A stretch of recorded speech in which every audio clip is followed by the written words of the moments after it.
This conference will now be recorded.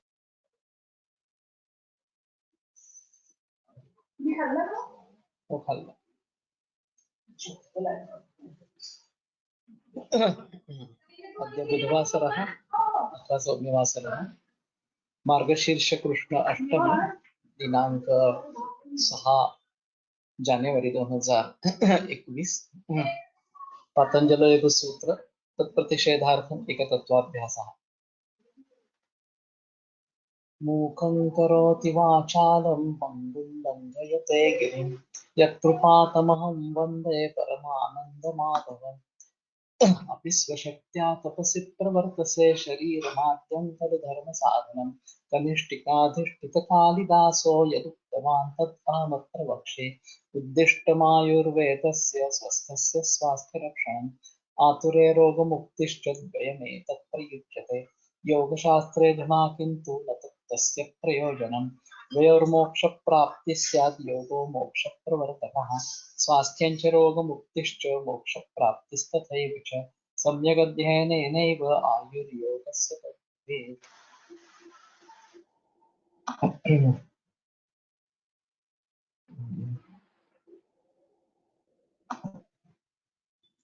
प्रथमोऽध्यायः समाधिपादः अथ योगानुशासनम् योगश्चित्तवृत्तिनिरोधः तदा द्रष्टुस्वरूपेव स्थानं वृत्तिसारूप्यमितरत्र वृत्तयः पञ्चतयः क्लिष्टाः प्रमाणविपर्ये विकल्पनिद्रास्मृतयः प्रत्यक्षानुमानागमाः प्रमाणानि विपर्ययो मिथ्याज्ञानम् अतद्रूपप्रतिष्ठम् शब्दज्ञानानुपाती वस्तुशून्यो विकल्पः अभावप्रत्यालम्बना वृत्तिर्निद्रा अनुभूतविषया सम्प्रमोषा स्मृतिः अभ्यासवैराग्याभ्यां तन्निरोधः तत्र स्थितौ यत्नोऽभ्यासः स तु नैरन्तर्य सत्कारा सेवितो दृढभूमिः दृष्टानुश्रवितविषयवितृष्णस्य वशीकारसंज्ञा वैराग्यं तत्परं पुरुषख्यातिर्गुणवैतृष्ण्यम् वितर्कविचारानन्दास्मितारूपानुगमात् सम्प्रज्ञातः विरामप्रत्ययाभ्यासपूर्वः संस्कारशेषोऽन्यः बहुप्रत्ययो विदेह प्रकृतिलयानां श्रद्धावीर्यस्मृतिसमाधिप्रज्ञापूर्वक इतरेषां तीव्रसंवेगानाम् आसन्नः मृदुमध्यादिमात्रत्वात् ततोऽपि विशेषः ईश्वरप्रणिधानाद्वा क्लेशकर्मविपाकाशयैरपरामृष्टः पुरुषविशेष ईश्वरः तत्र निरतिशयं सार्वज्ञबीजम् स पूर्वेषामपि गुरुः कालेनानवच्छेदात् तस्य वाचकः प्रणवः तज्जपस्तदर्थभावनं ततः प्रत्यक्केतनाधिगमोऽप्यन्तरायाभावश्च व्याधिस्त्यानसंशयप्रमादालस्याविरतिभ्रान्तिदर्शनालब्धभूमिकत्वानवस्थितत्वानि चित्तविक्षेपास्ते अन्तरायाः दुःखदौर्मनस्याङ्गमे श्वासप्रश्वासाभिक्षेपसहभुवः तत्प्रतिषेधार्थम् एकतत्त्वाभ्यासः मैत्री करुणामुदितोपेक्षाणां सुखदुःखपुण्यापुण्यविषयाणां भावनार्थश्चित्तप्रसादनं प्रच्छर्दनविधारणाभ्यां वा प्राणस्य विषयवती वा प्रवृत्तिरुत्पन्ना मनसस्थितिनिबन्धिनी विशोका वा ज्योतिष्मती वीतरागविषयं वा चित्तं स्वप्ननिद्राज्ञानालम्बनं वा यथाभिमतध्यानाद् वा परमाणुपरममहत्त्वान्तोऽस्य वशीकारः क्षीणवृत्तिरभिजातस्यैव मणेर्ग्रहीतृग्रहणग्राह्येषु तत्तदन्यनता समापत्तिः तत्र शब्दार्थज्ञानविकल्पैः सङ्कीर्णा सवितर्का समापत्तिः स्मृतिपरिशुद्धौ स्वरूपशून्यैवार्थमात्रनिर्भासा निर्वितर्का एतयैव सविचारा निर्विचारा च सूक्ष्मविषया व्याख्याता सूक्ष्मविषयत्वं च आलिङ्गपर्यवसानं ता एव सबीजः समाधिः निर्विचारवैशारद्यध्यात्मप्रसादः कृतम्भरा तत्र प्रज्ञा श्रुतानुमानप्रज्ञाभ्याम् अन्यविषया विशेषार्थत्वात् तज्जः संस्कारोऽन्यसंस्कारप्रतिबन्धी तस्यापि निरोधे सर्वनिरोधात् निर्बीजः समाधिः इति पतञ्जलिविरचिते योगसूत्रे प्रथमः समाधिपादः।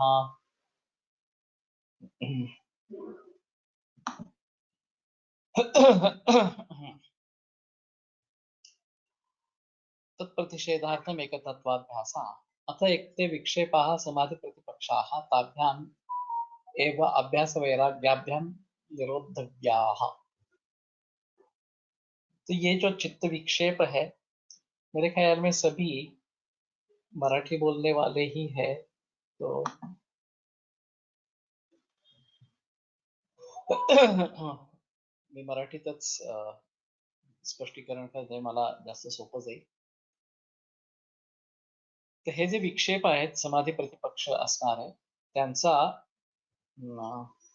ताभ्यामेव अभ्यास वैराग्य, तेच जे पूर्वी अभ्यास आणि वैराग्य यांच्या मार्फत जे निरोध करायचा तो त्यांनीच निरोध होईल.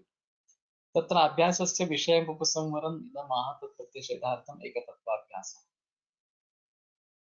त्यातल्या अभ्यासाचा विषयाचा उपसंहार केला जातो की त्याच्या प्रतिषेधांसाठी विक्षेप आणि अंतराय यांच्या प्रतिषेधासाठी एकतत्वाभ्यास हा उपाय स्थानाशी स्वरूपाचा आहे. विक्षेप प्रतिषेधार्थम एकतत्वावलंबनम चित्तम अभ्यस्येत. तर विक्षेपाच्या प्रतिषेधासाठी एकतत्वावलंबन चित्त त्याचा अभ्यास अशा स्वरूपाचा करावा. यस्य तु प्रत्यर्थनियतं प्रत्ययमात्रं क्षणिकं च चित्तं तस्य सर्वमेव चित्तम् एकाग्रं नास्ति एव विक्षिप्तं.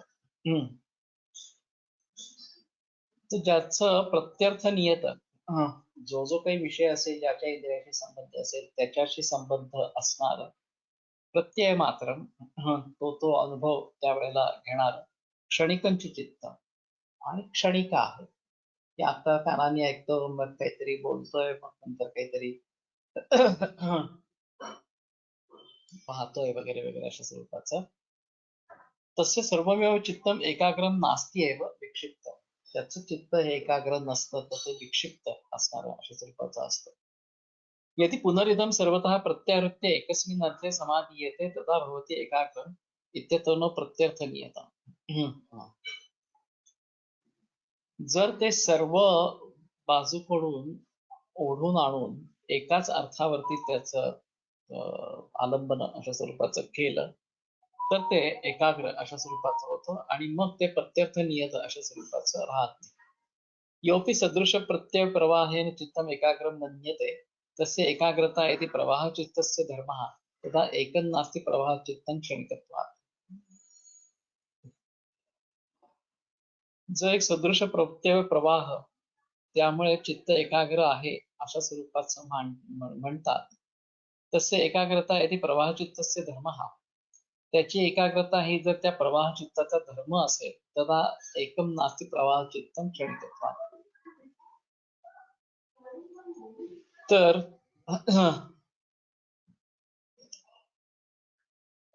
एक चित्त राहिलं नसतं ते प्रवाह चित्तं क्षणिकत्वात्.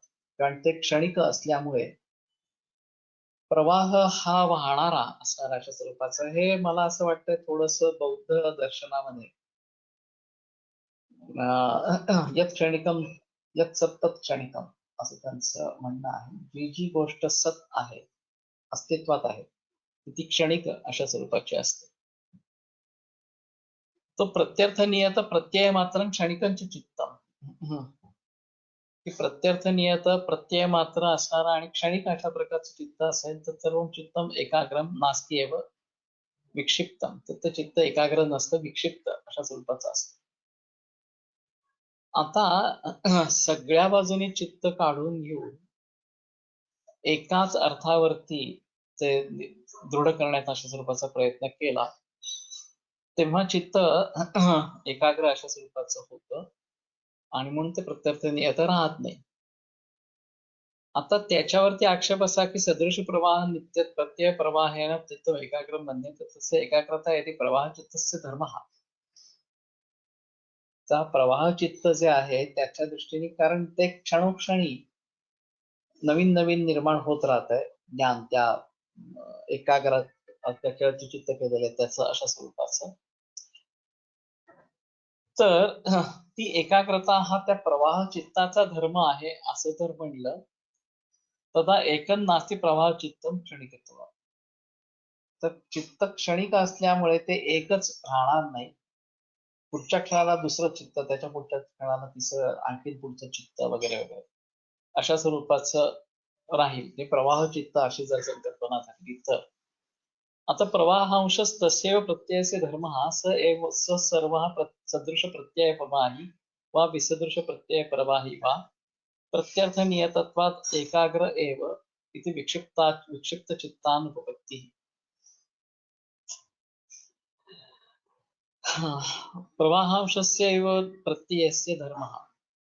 संपूर्ण प्रवाहाचा नाही तर प्रवाहांश जो आहे अशा प्रत्ययाचा धर्म सर्व हा सदृश प्रत्यय प्रवाही वा विसदृश प्रत्यय प्रवाही वा. तो सदृश प्रत्यय प्रवाही असेल किंवा विसदृश प्रत्यय प्रवाही अशा स्वरूपाचा असेल, प्रत्यर्थ नियतत्वात एकाग्र एव. तो ज्या वेळेला ज्या क्षणामध्ये ज्याच्याशी संबद्ध झालेला आहे तो एकाग्र अशा स्वरूपाचं एव इति विक्षिप्त चित्त अनुभवती. तर तिचं विक्षिप्त चित्ताची अनुभवती होते. विक्षिप्त चित्त तिथं असेल असं म्हणता येत नाही.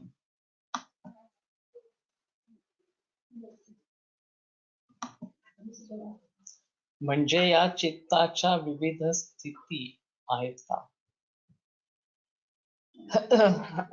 यांच्या म्हणण्याप्रमाणे यत् सत्पत क्षणिकम, जी गोष्ट सत्य आहे ती क्षणिक असते अशा स्वरूपाचं. आणि प्रत्येक क्षणाचं चित्त वेगवेगळं असणार अशा स्वरूपाचं असतं. त्यावेळेला ते ज्या विषयामध्ये संबद्ध असणार अशा स्वरूपाचं असेल तदाकार ते होतं असणार अशा स्वरूपाचं, आणि मग त्याचं ज्ञान आम्हाला त्या क्षणी अशा स्वरूपाचं होतं. आता जर एकाच ठिकाणी चित्त स्थिर अशा प्रकारचा करण्याचा प्रयत्न केला तर आपल्याला असं वाटेल की चित्त एकाग्र आहे आणि ते तेच आहे. तर ते बौद्धांच्या म्हणण्याप्रमाणे ते तेच नाही. प्रत्येक क्षणी चित्ताचा लय होणार आणि प्रत्येक क्षणी नवीन चित्त निर्माण होणार. फक्त आपल्याला ते त्याच विषयाशी संबद्ध निर्माण होत असल्यामुळे असं वाटतं की ते तेच चित्त आहे. पण यांच्या म्हणण्याप्रमाणे ते भिन्न भिन्न असणार अशा स्वरूपाचं राहतं. आणि मग सदृश प्रत्यय प्रवाही विसदृश प्रत्यय प्रवाही. सदृश म्हणजे त्यासारखाच प्रत्यय हा त्या प्रवाहामध्ये येत राहिलेला आहे की मी घट बघतोय किंवा काय धन्वंतरी बघतोय असणार हा सदृश प्रत्यय प्रवाह. मध्येच माझ्या कानावरती काहीतरी संगीत पडलं आणि मी आता संगीत ऐकलं असं मला कळलं असणार की तो विसदृश प्रवाह अशा स्वरूपाचा झाला. ते संगीत ऐकतोय तोपर्यंत सदृश प्रवाह. मग मध्येच मला पुन्हा ती धन्वंतरीची मूर्ती दिसली, तर चित्र दिसलं, पुन्हा तो विसदृश प्रवाह इस प्रकार का झाला, अशा प्रकारचा झाला. तर प्रवाहांशस्य एव प्रत्ययस्य धर्मः सर्वः सदृश प्रत्यय प्रवाही वा विसदृश प्रत्यय प्रवाही वा प्रत्यर्थ नियतत्वात एकाग्र एव इति विक्षिप्त चित्तानुभवती. इथे विक्षिप्त चित्त होत नाही असं यांचं म्हणणं आहे. आता हे असं कदाचित असणार आहे की बौद्ध मत गृहीत धरून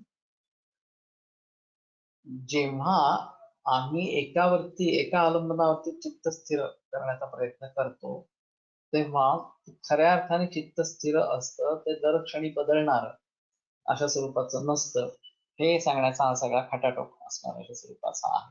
हे बौद्ध मताचं खंडन करणं असणार अशा स्वरूपाचं. तस्मात् अनेकार्थम अवस्थितं चित्तमिति यदि च चित्तेन एकेन अनन्विताः स्वभावभिन्नाः प्रत्ययाः जायेरन् अथ कथम अन्य प्रत्यय दृष्टस्य अन्यः स्मर्ता भवेत्. आणि तस्मात् अनेकार्थम अवस्थितं चित्तमिति. अनेकार्थांची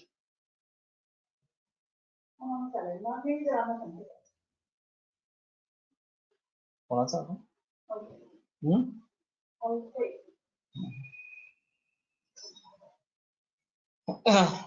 तस्मात् अनेकार्थम अवस्थितं चित्तमिति. अनेक अर्थामध्ये चित्त अवस्थित अशा स्वरूपाचं असतं. दिति च चित्तेन एकेन अनन्विताः स्वभावभिन्नाः प्रत्ययाः जायन्ते. एका चित्ताशी अन्वय नसलेले अशा प्रकारचे खूप स्वभावभिन्न असे प्रत्यय जर निर्माण झाले, आता कथम अन्य प्रत्यय दृष्टीस्य अन्य स्मरता भवेत्. तर दुसऱ्या कोणीतरी पाहिलेल्या गोष्टीचा दुसरा कोणीतरी स्मरता आठवण करणारा अशा स्वरूपाचा कसा होईल. म्हणजे चित्त जर क्षणोक्षणी नवीन निर्माण होत असतं तर मागच्या क्षणाला मी हे अनुभवत होतो असा मला जो काही स्मृती होते ती स्मृती होणं शक्य नाही कारण ते चित्त ते राहिलंच नाही हे बदललेलं असणार अशा स्वरूपाचा आहे त्या क्षणभंगवादाला अनुसरून जे काही उदाहरणं दिली जातात त्याला हे थोडस छेद देणार अशा स्वरूपात बरेचदा ध्यान करताना ध्यान करायला लावणारे आजूबाजूचे आवाज ऐकायला सांगतात पक्ष्यांचा आवाज गाड्यांचा आवाज वगैरे वगैरे मग ते चित्ताच्या ठिकाणी काय बदल करत असतील करायला सांगतो वास्तविक असं आहे की एकतत्वाभ्यास असं जर असेल तर एकाच तत्वावरती चित्त स्थिर करणं अशी गोष्ट अपेक्षित आहे आता इथं क्षणभंगवादाप्रमाणे असा आक्षेप घेतला गेला की असं जरी झालं एका तत्वावरती चित्त स्थिर झालं असणार अशा स्वरूपाचं तरी पुढच्या क्षणाला ते तत्वही नसतं आणि पुढच्या क्षणाला चित्तही नसतं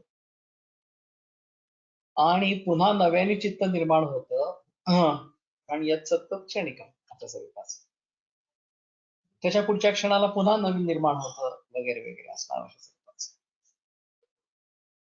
तर मग एकतत्व अभ्यास होईलच कसा किंवा एकाग्र चित्त होईल असं कसं होईल जर चित्त प्रत्येक क्षणी बदलणार अशा स्वरूपाचा असेल तर अशी मूळ शंका यांचं म्हणणं असं की असं काही नाहीये की दर क्षणाला नाश होत आणि नव्याने निर्माण होतं वगैरे असं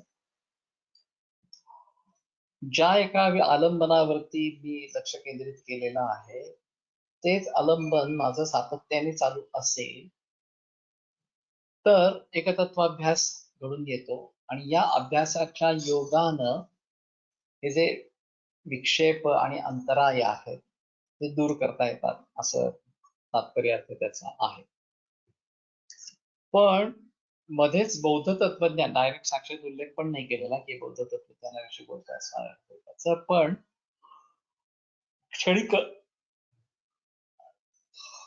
हा पक्ष बौद्धांचा क्षणिकत्व हा बौद्धांचा पक्ष असणारा अशा स्वरूपाचा आहे अन्य प्रत्ययोपचित्तस्य उपचित्तस्य कर्माशयस्य अन्य प्रत्युपभोक्ता भवेत तर मागच्या क्षणामध्ये ज्या चित्ताने ज्या विषयाचं आनंदन केलं त्याचं स्मरण पुढच्या क्षणामध्ये जे चित्त निर्माण झालेलं आहे त्याला कसं होईल मी हे चित्र पाहतोय तो कालही पाहत होतो आजही पाहतोय तासापूर्वी पण पाहत होतो आताही तेच पाहतोय अशी जी काही एक अनुभूती येते ही जर चित्त प्रत्येक वेळेला वेगळंच असेल तर स्मरण नावाची गोष्ट असणार नाही असं त्यांचं म्हणणं कारण ज्या क्षणी त्या चित्ताने त्याचं आलंबन केलं तो क्षण संपला की ते चित्तही संपलं ते आलंबनही संपलं पुन्हा नव्याने चित्त नव्याने आलं अशा स्वरूपाची परिस्थिती होत राहणार तर मग अन्य प्रत्ययोपचित्त सेवा कर्माशयस्य अन्य प्रत्युपभोक्ता भवेत कथंचित समाधीयमानम अपि एतत् अगोमय पायसीय न्यायेन न्यायम आक्षेपते जर काहीतरी कोणी याचं समाधान करण्याचं असं स्वरूपाचं ठरलं तरी सुद्धा अगोमय पायसीय न्याय अगोमय पायसीय न्याय काय माहिती नाही बघायला पाहिजे तर गोमय नसलेलं अशा प्रकारचं खीर असं काहीतरी त्याचा अर्थ होतोय किंच स्वात्मानुभवात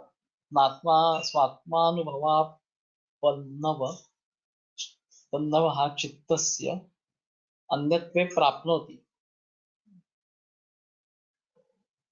स्वात्मानुभवापन्नवः स्वात्म अनुभव अपन्नवः स्वतःच्या अनुभवांचं अदृष्ट होणं चित्तस्य अन्यत्वे प्राप्नोति।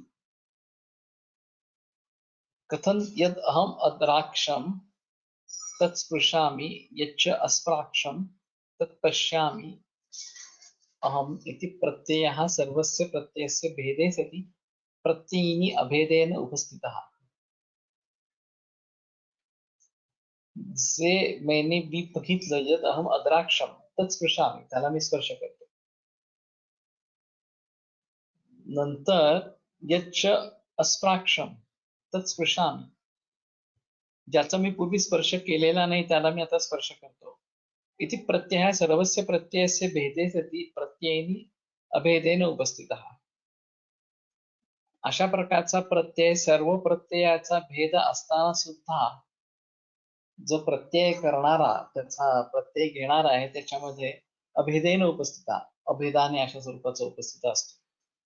एकः प्रत्यय विषयोपमं भेदात्मा ग्रहमिति अहमिति प्रत्ययः.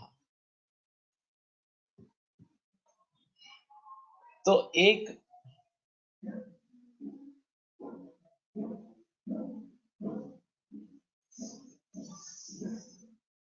मध्ये स्पेस नको. एक प्रत्यय विषयोपम भेदात्मा.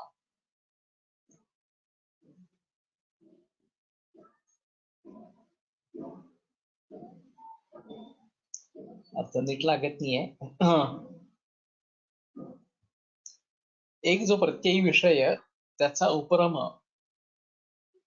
त्याचा नाश असणारा अशा स्वरूपाचा भेदात्मा अहम इति प्रत्यय, ते जाणून घेणारा, तो भेद जाणून घेणारा मी आहे असं आम्हाला प्रत्यय येत. म्हणजे मगाशच्या याच्यामध्ये जे मी बघितलं तेच मी स्पर्श करतो. तर स्पर्शनेंद्रियांनी जाणवलेली गोष्ट, जे मी बघितलं चक्षुरेंद्रियांनी जाणवलेली गोष्ट तीच मला मी स्पर्शनेंद्रियांनी पण समजून घेतो आहे अशी प्रतीती येते. जर चित्त भिन्न भिन्न अशा स्वरूपाचे असतील किंवा प्रत्यक्ष चित्त भिन्न असेल तर मला तीच ही गोष्ट अशी प्रतीती येणार नाही, असं त्याचा एक अर्थ. ज्याला मी पूर्वी स्पर्श केला नव्हता त्याला आता मी स्पर्श करतो असा प्रत्यय. तर या ठिकाणी प्रत्ययाने अभेदेने उपस्थित, जो प्रत्यय आहे त्याच्या ठिकाणी अभेदेन, भेदाशिवाय अशा स्वरूपाचा तो उपस्थित होतो. एक प्रत्यय विषयोपम भेदात्मा ग्रह अहम इति प्रत्ययः. कथम अत्यंत भिन्नेषु चित्तेषु वर्तमानं सामान्यम एकम प्रत्ययेन आश्रये. तर अत्यंत भिन्न अशा स्वरूपाची जर चित्त असतील तर सर्वांमध्ये एक सामान्य असं त्या प्रत्ययाच्या आश्रयाने राहणार असं कसं असेल. स्वानुभव ग्राह्यश्च अयम अभेदात्मा अहम ते प्रत्यय. आणि हा जो अभेदात्मा ते पण ज्ञान ग्रहण करणारा मीच होतो आणि हे पण ज्ञान ग्रहण करणारा मीच आहे असं मला प्रत्यय असणारा अशा स्वरूपाचं येतो. उत्तरोत्तर इंद्रिय त्याचा अनुभव घ्यायला लागतील असे आहे का? नाही. उत्तरोत्तर इंद्रिय त्याचा अनुभव घ्यायला लागतील म्हणजे तुला काय म्हणायचं असं मला कळलं नाही आता तरी. इथं प्रश्न असा आहे, जेव्हा मी एकतत्वाभ्यास असं म्हणतो त्या सातत्याने मी त्याच एका विषयाकडे आकृष्ट झालेलो आहे आणि सातत्याने मी त्याच विषयाचं ग्रहण करतो. आता समजा एखादी मूर्ती किंवा चित्र माझ्या समोर आहे आणि सातत्याने मी त्याच्याकडे बघतोय, तर मी एकच आहे. तोच मी जो मागची 10 मिनिटं 15 मिनिटं या चित्राकडे बघत होतो तोच मी आता सुद्धा त्या चित्राकडे बघतोय अशा प्रकारचा अनुभव सगळ्यांना येतो. तो 10 मिनिटापूर्वी बघणारा मी वेगळा, आताचा बघणारा मी वेगळा, आणि त्यामुळे मी एकतत्वाचा अभ्यास करतोय अशा प्रकारची गोष्ट होऊच शकत नाही. असं जे क्षणभंगवादानुसार मत आहे त्याचं निराकरण करण्याचा प्रयत्न या ठिकाणी करण्यात केलेला आहे स्वरूपाचं. आधी पाहिले मग स्पर्श केला असे आले. पण याच्यामध्ये पाहिले आणि मग स्पर्श केला याच्यात जे मी पाहिलं त्यालाच मी स्पर्श केला.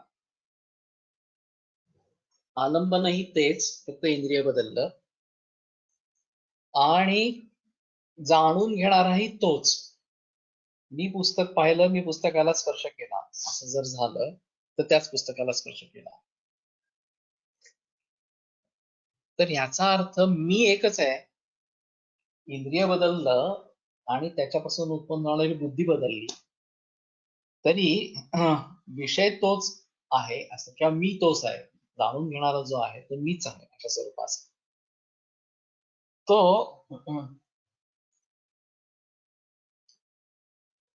या सगळ्या प्रक्रियेमध्ये एकतत्वाभ्यास हा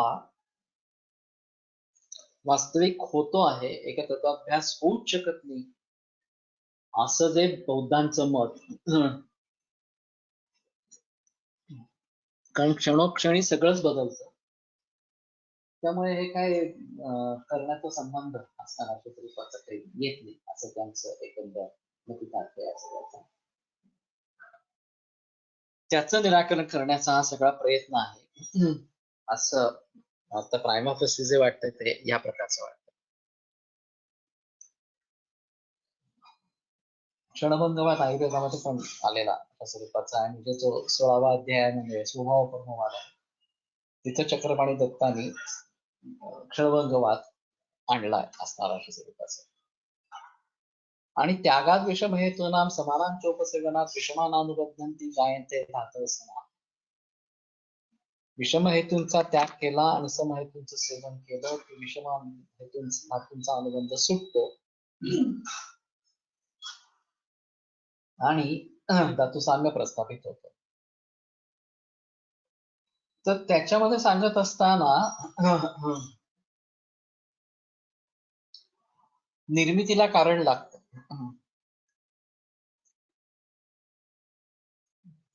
पण नाशाला कारण लागत नाही. केचित तत्रापि मन्यन्ते हेतुम हेतोर वर्तन जायन्ते हेतु वैषम्यात विषमादेह धातवा हेतु समास्तेषां स्वभाव परमस्य. हेतू साम्याने धातू साम्य प्रकारचं प्रस्थापित होतं, विषम समधातू निर्माण होतात, हेतू वैषम्याने धातू वैषम्य निर्माण होतं आणि त्या दोहोंचाही स्वाभाविकच नाश होत असतो, स्वभाव परमस्य. प्रवृत्ती हेतुर्भावाना विरोधे नास्ति कारण प्रवृत्ती हेतुर्भावाना.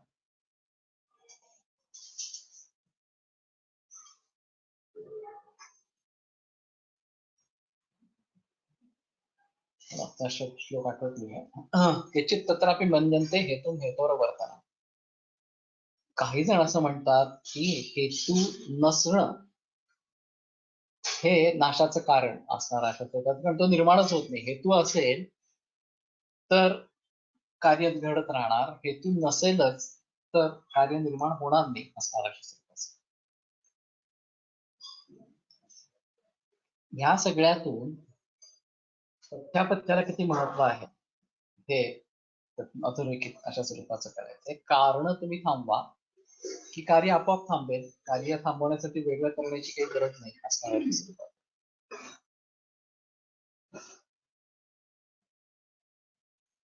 पण नाश त्याचा आपोआपच होत असतो, नाश वेगळा करायला लागत नाही, हा त्यातला एक महत्वाचा मुद्दा असणार. तर हीच प्रक्रिया आम्ही ज्ञानाच्या बाबतीमध्ये धरली तर मी आता कुठल्या तरी इंद्रियाच्या माध्यमातून कुठल्या तरी इंद्रियाचा आस्वाद घेतोय म्हणाला, हा क्षण संपला की ते अनुभवही संपला, ते चित्तही संपलं, ते विषयही संपला, सगळंच संपलं. समजा मी चित्त एकाग्र केलेलं असेल आणि त्याच गोष्टीचं अवलोकन करत असेल किंवा त्याच गोष्टीशी रममाण अशा स्वरूपाचं झालेलं असेल, तर मला असं कसं वाटतं की मी तीच गोष्ट बघणारा मीच आहे असणारा अशा स्वरूपाचा.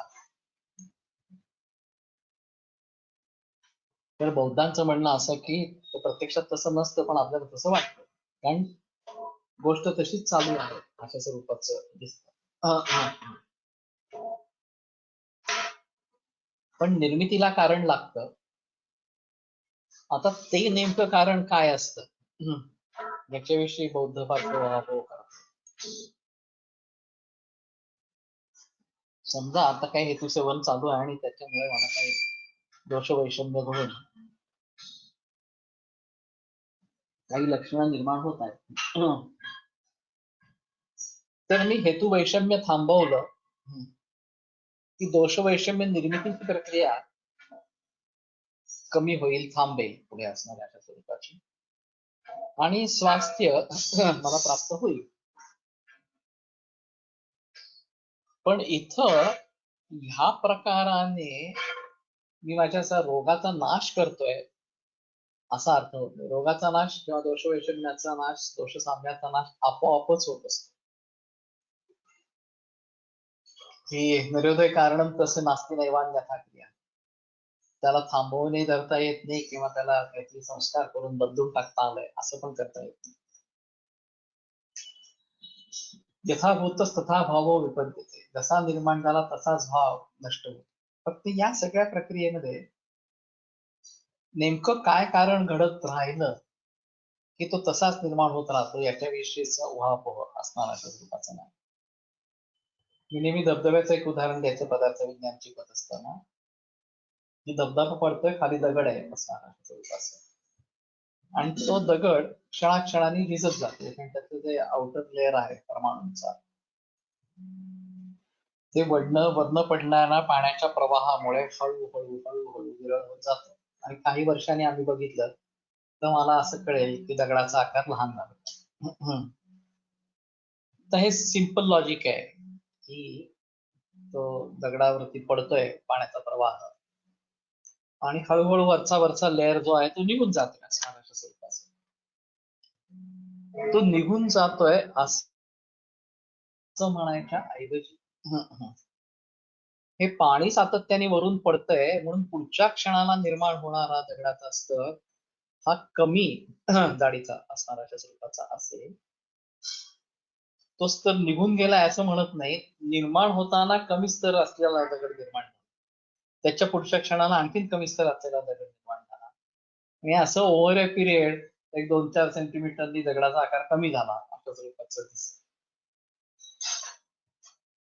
जी गोष्ट स्पष्ट आहे की जी वरचा लेअर निघून जातोय लिटरली असणारा स्वरूपाचा, ते निघून जातोय असं न म्हणता नवीन निर्माण होणारा दगड हा कमी लेअरचा असता निर्माण होतो असं म्हणणं, हे त्या स्वभाव परमवाद, क्षणभंगवाद याच्यासाठीचा. आता हा जो यांचा आक्षेप आहे की प्रतिसंधाता एकच आहे, ज्या मी मागच्या क्षणाला हे आलंबन बघितलं तोच मी ह्या क्षणाला ते आलंबन बघतोय, की मी मागच्या क्षणाला ते बघितलं, या क्षणाला मी स्पर्श करतोय, तेच आलंबन, तोच मी. तर ही जी एक अनुवृत्ती आहे की सातत्य आहे त्याच्यामध्ये, तोच मी आहे असणारा अशा स्वरूपाचं, याला बौद्ध काय उत्तर देतात माहिती नाही. आता हा आणखीन एक या प्रकारचे प्रश्न निर्माण झाले असतात, त्याच्याविषयी काही शंका नाहीये, आणि त्याला बौद्धांनी काय उत्तर दिलंय अशी काही कल्पना असणाऱ्या अशा स्वरूपाची नाही. पण इथं त्यांनी तोच मुद्दा मांडण्याचा प्रयत्न केलाय की असं जर प्रत्येक क्षणी होणारा वेगळाच असतो मी, तर तोच मी अशी अनुभूती आली नसते. अभिज्ञान शाकुंतल मध्ये प्रत्यभिज्ञा नावाची गोष्ट आहे. तर विस्मरण असताना कुठल्या तरी गोष्टीमुळे स्मरण पुन्हा होणं, आणि ती ही शकुंतला, सेयम शकुंतला, ती म्हणजे कोण, तर मी कण्व ऋषींच्या आश्रयात आला असताना तिच्या मोहात पडलो, तिच्याशी प्रेमविवाह केला, ती शकुंतला. आणि ही शकुंतला म्हणजे कोण, जिला मी नाकारली, जिला मी सांगितलं मी तुझ्याशी लग्न काही केलेलंच नाहीये, मला कोण तू माहितीच नाहीये असणार तू इथे का आलीस वगैरे, ती ही शकुंतला. पण शकुंतला तीच आहे दोन्हीमध्ये. त्या काळाशी अवच्छिन्न असणं, आताच्या काळाशी अवच्छिन्न असणं, त्या दोन गोष्टींमध्ये अंतर आहे. आता जेव्हा ती खुणेची अंगठी तिने दाखवली, तर खुणेची अंगठी त्या कोळ्याने आणून दिली, तेव्हा राजाला असं कळलं, अरे ती ही शकुंतला जिला मी हाकलून दिलं राजवाड्यातून असणार अशी सरितास. आणि मग ती आणि ही यांच्यामधलं अंतर संपलं, शकुंतला शकुंतलाच आहे अशा स्वरूपाचा बोध त्याला झाला, आणि मग त्याने तिचा स्वीकार केला. तर ही प्रत्यभिज्ञा या प्रकारची म्हणून मानली जाते. वेदांताची जी सुरुवात आहे शांकर भाष्याची, युष्मद अस्मद, तुम्ही आणि आम्ही, तुमचं आणि आमचं, ह्याच्यापासून सुरुवात करून तुम्ही आणि आम्ही भिन्न नाही असा शेवट शंकर भाष्याचा. मी वाचलेली नाही शंकर भाष्य, पण ही सुरुवात ऐकली आहे. तसं तत्वमसी ते तू आहेस अशा स्वरूपाचं, ते म्हणजे ब्रह्मतत्व, आणि तो म्हणजे तू असणार जीवात्मा. त्यात तुम्ही दोघे भिन्न नाही आहात, तुम्ही दोघे एकच आहात असं त्याच्यात शेवटी पर्यवसान आहे. तर इथं त्याचं जे अवच्छिन्नत्व आहे, कालवाचक असणारं अशा स्वरूपाचं, किंवा म्हणत असताना ते ब्रह्मतत्वाचे जे काही निकष असतील, आणि त्वम असं म्हणत असताना जीवतत्वाचे जे काही निकष असतील, ते बाजूला टाकून आत्मतत्व एकच आहे अशा स्वरूपाचं विचार मांडणं हा प्रत्यभिज्ञा या स्वरूपाचा आहे. बरेचदा आपण विसरलो असतो कुठली घटना, पण कोणी काही वर्णन करायला लागलं की आठवतं यावेळी नेमकं काय घडत असेल मेंदूमध्ये. स्मरण हा एक विषय आहे. स्मृती सत्संवेदादेश नृत्यंते उपजायते, त्या क्षारी स्थानाध्याय 1 मध्ये त्याचं वर्णन आलंय. सदृश रूपग्रहणाचा सादृश्याच विपर्याय असा आहे. निमित्त रूपग्रहणात सादृश्याच विपर्याय वगैरे वगैरे त्यांनी स्मृती होते. तेव्हा यांचं म्हणणं अनुसंधाता असणारा अशा स्वरूपाचा आत्मतत्व कायम आहे, ते बदलणार नाही. जो मी लहानपणीचा होतो तोच मी तारुण्यात आहे, तोच मी वृद्धावस्थेमध्ये आहे अशी आम्हाला प्रतीती येते. त्यावेळेचा मी कोणतरी वेगळाच होतो, आता कोणतरी वेगळाच आहे असं नाही वाटत. त्यातलं बालवयाशी रिलेटेड असणाऱ्या अशा ज्या गोष्टी आहेत त्या तारुण्यात नसतील, तारुण्यातल्या ज्या गोष्टी आहेत त्या वार्धक्यावस्थेमध्ये नसतील, पण मी तोच असणार आहे. क्षणभंगवादावरती हा मोठा आक्षेप असणारा अशा स्वरूपाचा आहे की जर यच्च तत् क्षणिकम अशा स्वरूपाचे म्हणायला लागणार, तर ह्या प्रकारचा अनुसंधान किंवा प्रत्यभिज्ञा अशा स्वरूपाची कशी होईल, आणि ती तर होते असं म्हणणं आहे. तर ती जर होत असेल तर तो मी एकच कॉन्स्टंट आहे, जो मी होतो मागे तोच मी आता आहे, तोच मी पुढे राहणार आहे वगैरे.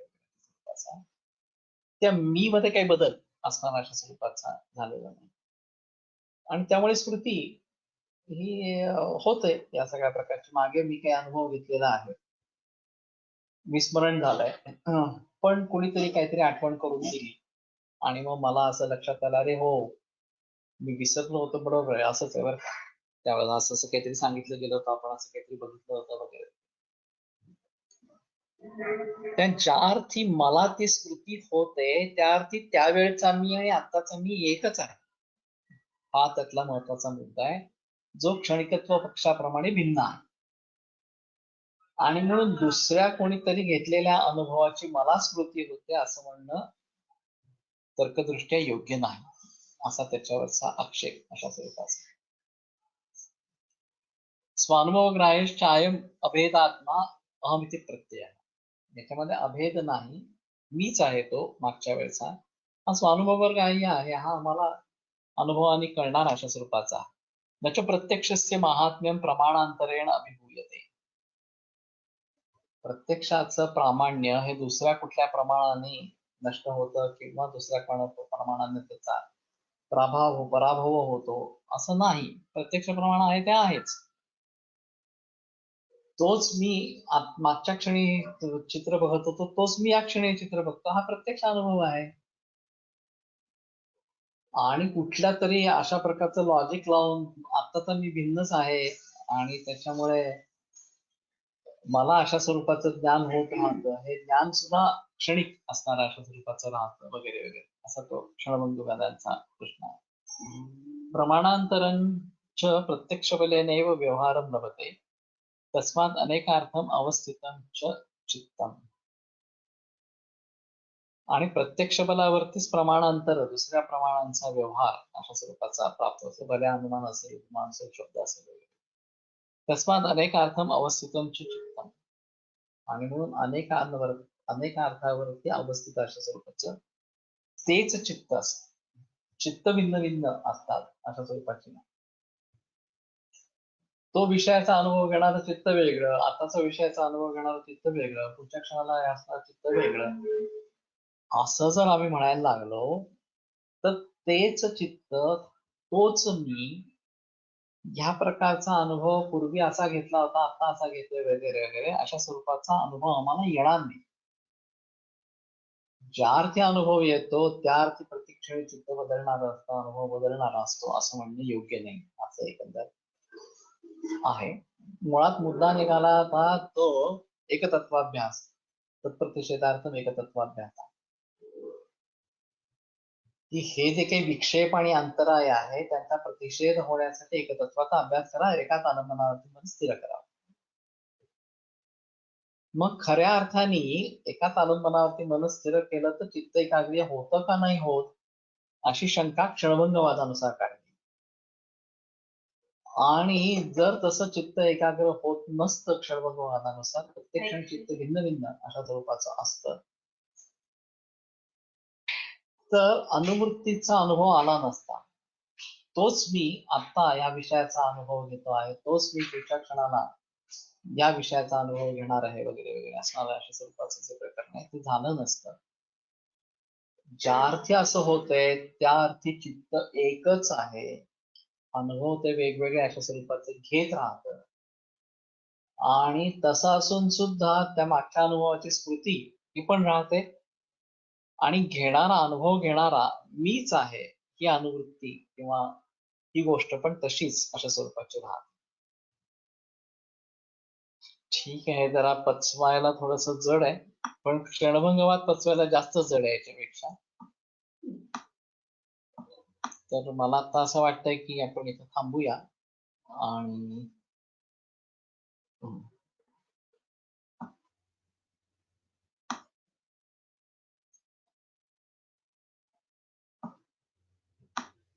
खूपच ठीक आहे. मैत्री करुणामुदितोपेक्षाणां सुखदुःख पुण्यापुण्य विषयाणां भावनार्थ चित्त प्रसादनम. ते आहे सूत्र पुढच्या सोमवारी अशा स्वरूपाचं घेऊ.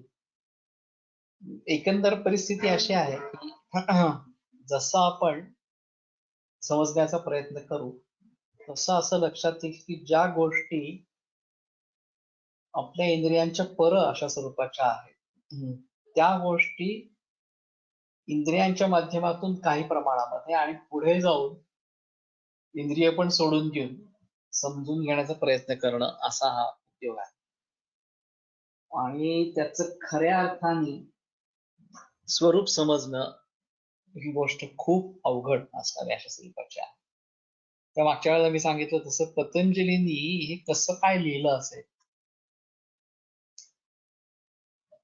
ते तदादृष्ट स्वरूपे अवस्थानम या अवस्थेला जाऊन परत आले का, सांगायला हे सगळं असणार अशा स्वरूपाचं. तर तिचं परत यायचं तर कारणच नाहीये या सगळ्या प्रकरणात. आणि त्या अवस्थेला न पोचता हे सगळं त्यांनी सांगितलं असेल अशा स्वरूपाचं असेल. तर कशावरून या प्रकाराने गेल्यानंतर आम्ही त्या स्थितीला पोहोचू, अशी पण कोणाच्या डोक्यात शंका येणं सहज शक्य असणार आहे स्वरूपाचं.